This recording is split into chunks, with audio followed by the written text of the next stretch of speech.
Well, at least the Blue Jays won the series. You know, coming into this game, the Blue Jays were looking for the sweep. I did not say it in my last video for that same reason, for that maybe the whole keep your mouth shut and they get the sweep. Well, that clearly didn't work. Jays lost 5-3 to the Baltimore Orioles. Like I said, though, they still win the series. They've won they have not lost a series this season, split against the Yankees, and then 3 series wins. I'm not going to complain. They've done a great job this season coming back from deficits and coming back to win games. But today was a different story. And it's not because they didn't show fight. We'll get to that in a little bit. Marco Estrada got the start today. He's been terrific through his first 2 starts of the season. And through the first 3, he was great. And the Jays got off to a 1-0 start. Kevin Pillar with a very clutch 2-out single to center. Almost broke his bat. Kevin Gausman jammed him on the inside, but he just muscled it to center field. It bloops over Jonathan Scope. Justin Smoke comes in to score, and the Blue Jays have the 1-0 lead. We're like, all right, let's get Marco going. He goes 3 scoreless and doesn't give up a hit through the first 3. We're like, all right, this is more like Marco Estrada. This is what we like to see. But then in the 4th inning, Marco Estrada I don't know what happened. He lost control. He gave up a double to Manny Machado to start the inning, and then he just got rattled. He just wasn't throwing quality strikes after that, you know, leaving the changeup up, and it just really didn't look good because then he gave up a double to Jonathan Scope. Then he struck out Adam Jones, but it was already a tied 1-1 game. Then Alvarez walked. Then Chris Davis singled, you know. And they score another run. They take a 2-1 lead. Then Beckham hits a sacrifice fly. They score another run. It's a 3-1 game. The Jays had a 1-0 lead, and Marco Estrada gives them a 3 spot, and no one saw that coming. I didn't see that coming because Marco Estrada was dealing through the first 3, and then he hit a brick wall in the 4th. I thought he was going to get out of it no problem. But he had a tough time there. He ends up getting Gentry to foul out to Randall Grichuk on a nice sliding catch to end the inning. But the damage was done. They were down 3-1. And like we've said all year, even though it's only 13 games in, this team shows more fight than last year's team already. You know, in the bottom half of that inning, you just gave up 3 runs to the Baltimore Orioles in the 4th. Top 5. You get runners on base, then Solarte comes up with a clutch single, like we've seen most of this season from him. Blue Jays cut the lead to 3-2. It's what we've seen all year, and Solarte with his famous, you know, one of those after every nice hit, or even hit in general, I like it, and the Jays cut the lead. But then in the bottom half, Marco Estrada back out there once again, looking to rebound after that 4th inning.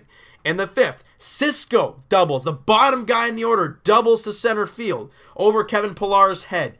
And they got a lead-off base runner. Then on a full count, Mancini walks. So Marco Estrada still doesn't find his location right. And then Manny Machado up with 2 on, nobody out, and he singles to right. Everybody moves up, so the bases are now loaded. Then Scope singles to center. I mean, Marco just can't do anything right. Bases are still loaded, nobody out, and now they got their 2-run lead back at 4-2. But then Danny Barnes comes out, strikes out Jones, strikes out Alvarez, and then gets Davis to fly out. That is a huge job by Danny Barnes with the bases loaded, nobody out, and letting nothing come across. Marco Estrada thanks him for that, but Marco Estrada does not have a good start in this one, as his line looks as so: 4 innings, 6 hits, 4 runs, 3 walks, and 5 strikeouts. And like I said, I mean, I know he had a no-hitter going through 3. That tells you he gave 6 innings. Or 6 hits in those 2 innings of work. All 4 runs, and he gave up a walk or 2 in that inning. And he really didn't have a good 4th and 5th inning. But this team has shown some fight. They're down 2 again, but let's see if they can come back. Aledmys Diaz in the bottom half of that inning, on a 1-0 count with 2 out, pulls an inside pitch and drills it out of the ballpark. We got ourselves a 1-run game once again. This team does not go away. But then in the bottom of the 6th, John Axford on the mound, and this inning, it's kind of frustrating because initially you had a ground ball double play to Gifton Gope. It was a hard hit ball, but he knocked it down, could only get the 1 out at first, does that, but then Cisco singles to center, and Tim Beckham comes in to score. Once again, their 2-run lead is restored, and the Blue Jays can't come back from that one as they lost, like I said, 5-3 to the Baltimore Orioles. And this is a game, guys, you got to remember this. Martin, Travis, and Donaldson did not start in the game. Why? Because you know you can have a day off tomorrow.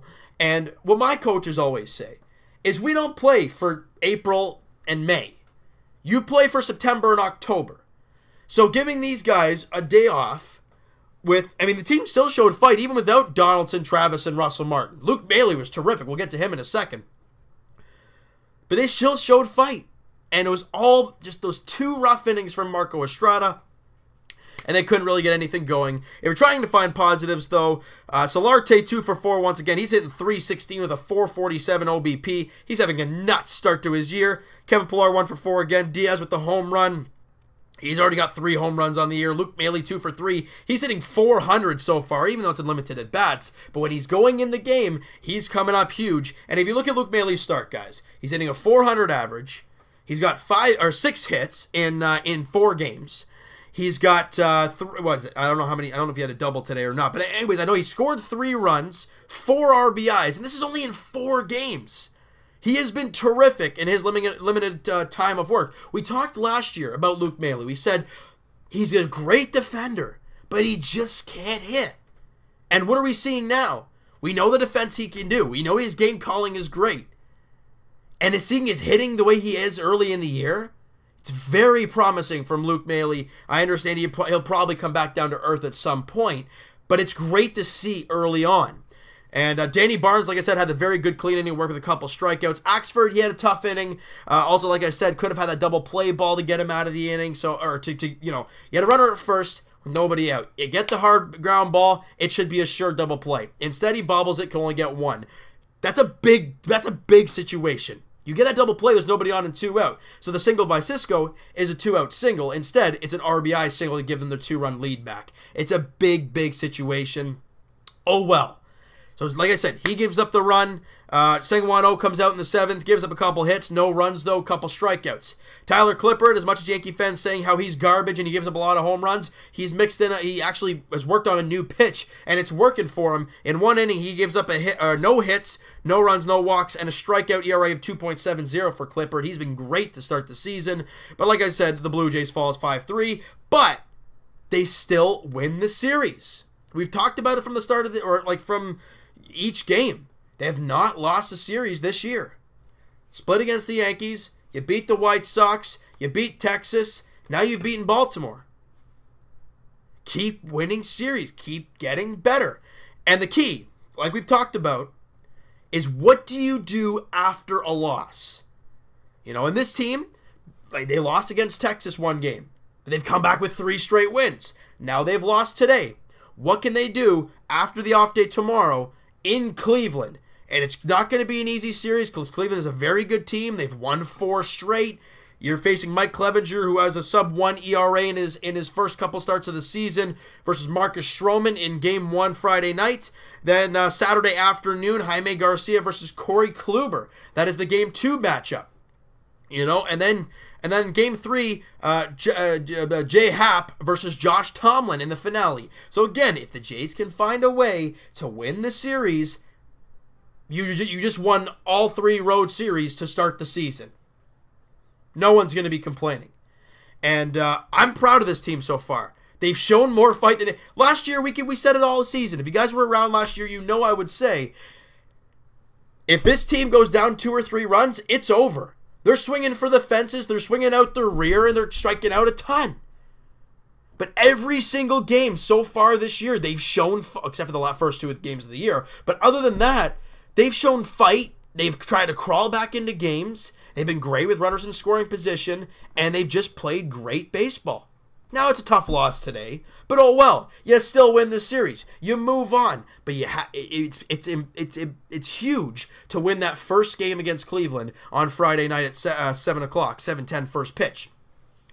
But we're going to have to wait and see what happens. The Jays look to run their record to 9-5, and that would be great, all right? So you know what, guys?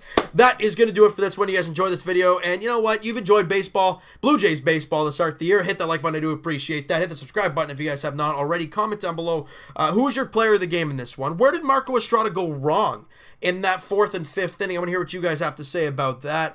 You know, and we'll talk to you guys. Oh boy, here we go. Wednesday podcast edition, Leafs, Raptors, Jays. Link is down in the description for the podcast channel and for the podcast itself on iTunes. Also, guys, Twitter is down in the description below. I mean, my goodness, please, if you guys are down to go down to Maple Leaf Square and Jurassic Park for the Raptors and Leafs playoffs, please DM me down below. We've been getting a lot of followers lately. I really do appreciate that. If you have not followed already, do so. And, you know, hey, DM me if you guys are interested in going down, because I know I will be trying to get down to as many as I can. And we'll talk to you guys, Raptors edition, well, whenever the series starts against the Washington Wizards. We'll be talking to you guys round one preview, maybe tomorrow night, depending on if the schedule comes. I think the schedule will come out tomorrow, so it'll probably be coming out to you guys tomorrow, hopefully before the Leaf game. And yes, we will talk to you guys Leafs edition. Here we go, tomorrow night, Leafs, Bruins, game one of round one at TD Garden. Whew, I am pumped. We'll talk to you guys then, hoping for a Leafs great start to the series. Hoping for some great things to get the first round underway, and a win would be fantastic on the road to lose their home ice advantage early in the series. And we'll talk to you guys Jays edition, like we said, Friday, as the Jays go into their last road series before they come back home, finishing off the 9-game road trip. First game, Marco Estrada. Wow, no, that's today. Marcus Stroman versus Mike Clevenger, Friday night, 7:10 first pitch. Let's get back into the win column and go towards another series win, all right? So we'll talk to you guys then, hoping to get a win.